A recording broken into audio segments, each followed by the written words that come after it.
Silakan, Mbak. Komisi 13 Dewan Perwakilan Rakyat Republik Indonesia menggelar rapat dengar pendapat dalam rangka reses pelaksanaan fungsi pengawasan di Provinsi Papua Barat Daya, Kamis 19 Juni 2025 malam.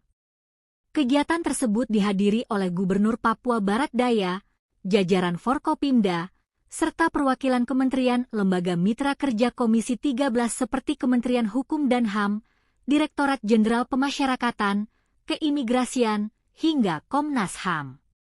Dalam agenda reses ini, Komisi 13 meninjau pelaksanaan tugas dan fungsi di bidang hukum, HAM, pemasyarakatan, dan keimigrasian. Aspirasi dan masukan yang disampaikan dalam forum RDP akan dirangkum dan dibawa ke tingkat pusat untuk ditindaklanjuti sebagai bagian dari fungsi legislasi dan pengawasan DPR RI.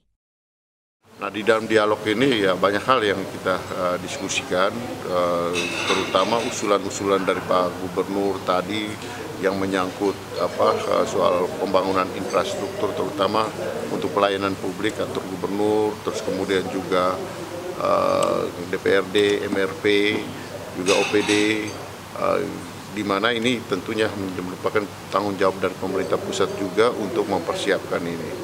Di samping itu juga hal-hal yang berkaitan dengan masalah hak asasi manusia dan juga peristiwa terakhir yang kita alami dengan di Raja Ampat ini. Dan saya kira usulan dari Ketua Majelis Rakyat Papua tadi untuk mengevaluasi kembali semua investasi yang dilakukan oleh pemerintah, karena ini pemerintah pusat tentunya di daerah otonomi baru. Dan Papua Barat Daya termasuk daerah otonomi baru, sehingga perlu ada evaluasi kembali semua investasi-investasi.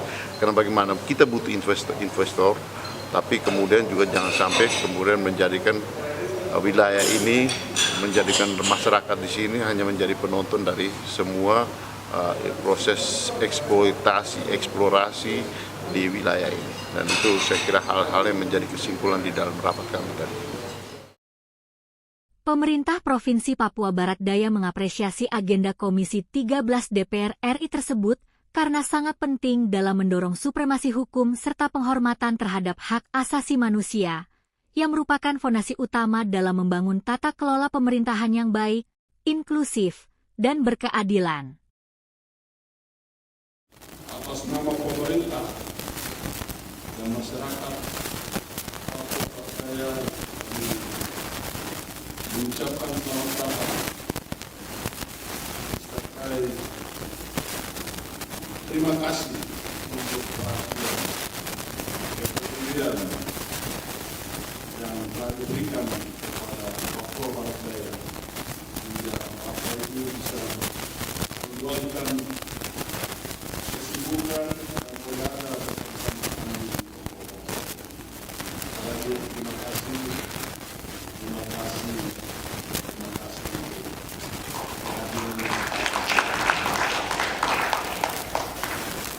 Kami juga merasa ini sebuah kehormatan besar bagi pemerintah Provinsi Papua Barat Daya dan masyarakat Papua Barat Daya. Untuk ini sekali lagi dengan senang hati kami menyambut kehadiran Bapak dan Ibu